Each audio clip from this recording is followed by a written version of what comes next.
எல்லாம் தாயாக விளங்கும் என தாய்மொழியாம் தமிழுக்கு முதல் கண் வணக்கம். நம்ம தமிழர்கள் தமிழ் மொழி அனைத்துமே சிறப்பானது. ஏன் அப்படி நீங்க கேட்டீங்கன்னா, அனைவரும் உலகத்துல அனைத்து மக்களும் பேசுறதுக்கு ஒரு மொழி இல்லாம எல்லாரும் வாழ்றோம் அப்படின்றதுக்காக வாழ்ந்துட்டு இருக்கப்ப, தமிழன் தமிழ்ல அனைத்தையும் பிரிச்சு 9 வகையா பிரிச்சான். அது எப்படின்னு பாத்தீங்கன்னா, 9 வகை தானியங்களா பிரிச்சான், 8 வகை திசைகளா பிரிச்சான், 7 வகை இசைகளா பிரிச்சு 6 சுவைகளை பிரிச்சான். தான் வாழ்ற இடத்தவே 5ஆ பிரிச்சான்.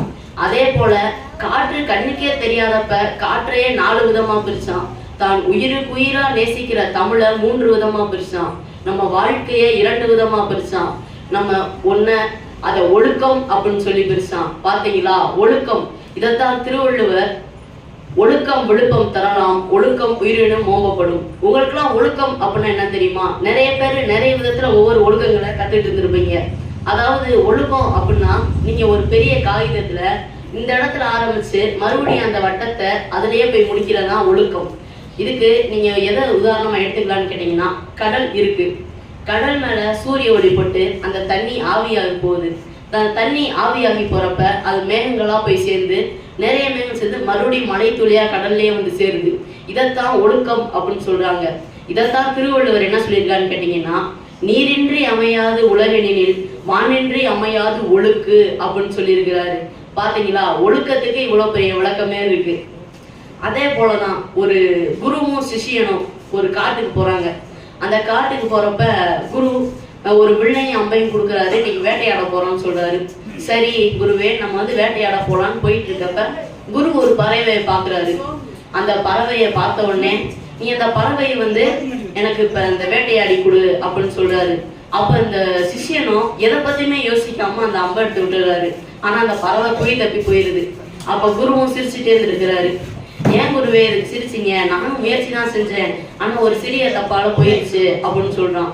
அப்பதான் அந்த குரு சொல்றாரு, நான் சொன்ன உடனே நீ அத அம்பை எய்திருக்காம பொறுமையா நிதானமா அந்த பறவை உட்கார்ந்ததுக்கு அப்புறம் அது எந்த பக்கம் பறக்கும், இல்ல அது வழியில ஏதாவது தடைகள் இருக்கா, அதை நம்ம எவ்வளவு வேகத்துல விடணும்னு சொல்லி ஆராய்ஞ்சு பார்த்து இடத்துக்கு தகுந்த மாதிரி விட்டுருந்தேன்னா கண்டிப்பா அதை பிடிச்சிருந்துருக்கலாம் அப்படின்னு குரு சொல்லிடுறாரு.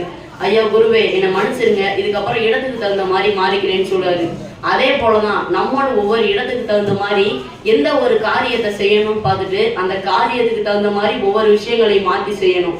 இதைத்தான் திருவள்ளுவர் கொக்கக்க கூம்பும் பருவத்து மற்றதன் தொக்கக்க ஆழ்ந்த இடத்து அப்படின்னு சொல்றாரு. தமிழ் மொழியில இன்னொரு சிறப்பு இருக்கு.